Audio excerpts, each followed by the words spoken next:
আসসালামু আলাইকুম, কেমন আছেন সবাই? আশা করি ভালো। আজকে তৈরি করে দেখাবো বুটের ডাল দিয়ে গরুর মাংস। চলুন তাহলে মূল রেসিপিতে চলে যাই। চুলায় প্যান বসিয়ে পরিমাণ মতো তেল দিয়ে দিচ্ছি,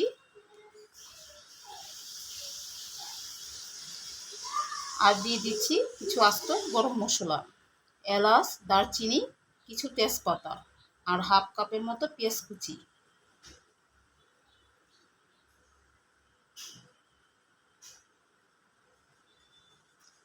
এখন এই তেলের সাথে মিডিয়াম আঁচে পেঁয়াজটা ভেজে নিচ্ছি।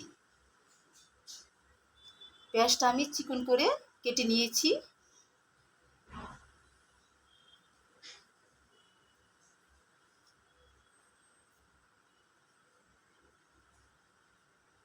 এক চা চামচ রসুন বাটা,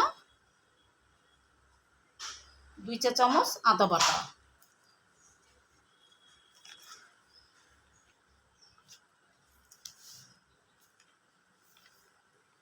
আদা রসুনটা তেলের সাথে ভেজে নেওয়ার পর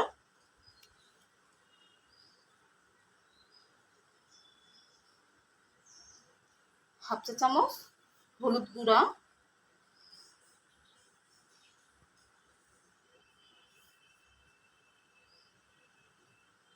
1.5 চা চামচ মরিচের গুঁড়া,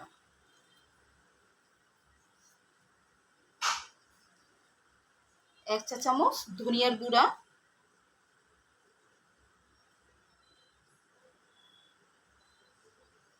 1 চা চামচ ভাজা জিরার গুঁড়া,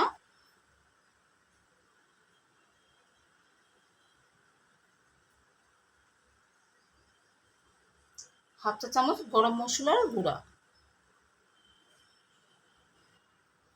এখানে মাংস দিয়েছি আমি 1 কেজির মতো।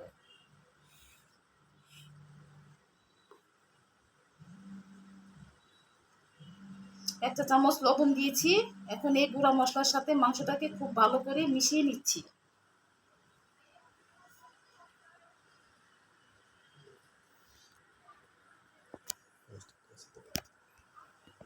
আমি যেহেতু গুঁড়া মশলা দিয়েছি, আগে থেকে পানি দিয়ে কষাতে হবে না। মাংস কষাতে কষাতে নেড়ে দিলে হয়ে যাবে।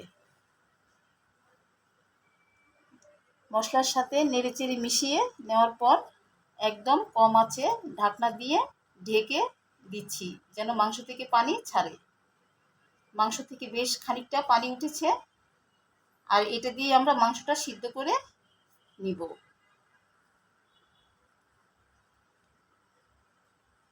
এখন চুলার আঁচ একদম কমিয়ে দিয়ে অপেক্ষা করছি যতক্ষণ না মাংসটা নরম হয়ে আসছে।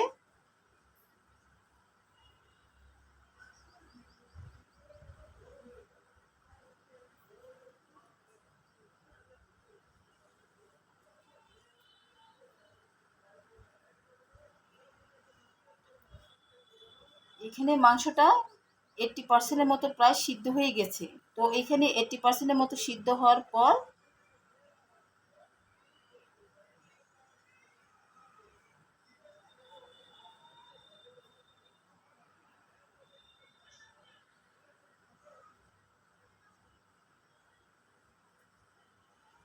আমি এখানে 200 গ্রামের মতো ছোলার ডাল সারা রাত ভিজিয়ে রেখেছিলাম।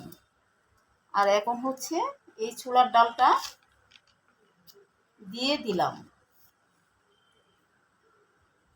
ছোলার ডালটা দেওয়ার পর মাংসের সাথে একটুখানি নেড়ে চেড়ে বুনে নিচ্ছি।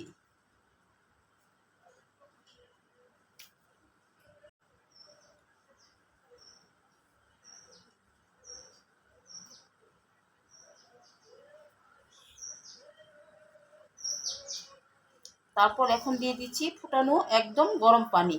যতটুকু পানি হলে ডালটা সিদ্ধ হয়ে যাবে, আর ঝোলটা থাকবে একদম মাখা মাখা,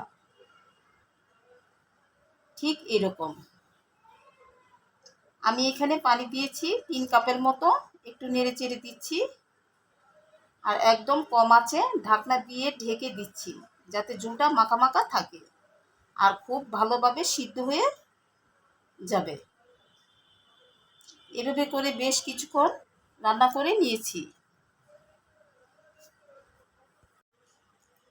আর মাঝে মাঝে দুই একবার নেড়ে চেড়ে দিয়েছি। আর এখন হচ্ছে ডালটা আমি হাতে নিয়ে চেক করে নিচ্ছি এটা পুরোপুরি সিদ্ধ হয়েছে কিনা। ডালটা যদি হাতে নিয়ে গলে যায় তাহলে বোঝা যাবে ডালটা খুব ভালোভাবে সিদ্ধ হয়ে গেছে। তো এখন হচ্ছে 2 থেকে 3টা কাঁচামরিচ দিয়ে দিচ্ছি।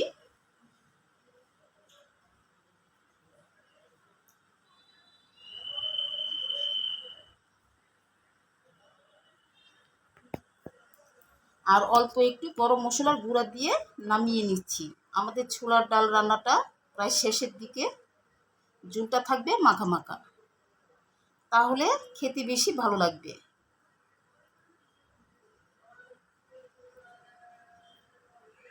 এই ছোলার ডাল রান্নাটা আপনি ভাত, রুটি, পরোটা, নান রুটির সাথে খেতে পারবেন।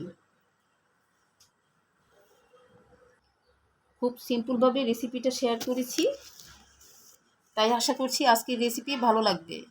আমার এই সহজ রেসিপি পেতে চ্যানেলটিকে সাবস্ক্রাইব করে রাখবেন, আর লাইক কমেন্ট শেয়ার করবেন, আর পাশে থাকবেন। আজকে এখানে বিদায় নিচ্ছি। খুদা হাফেজ।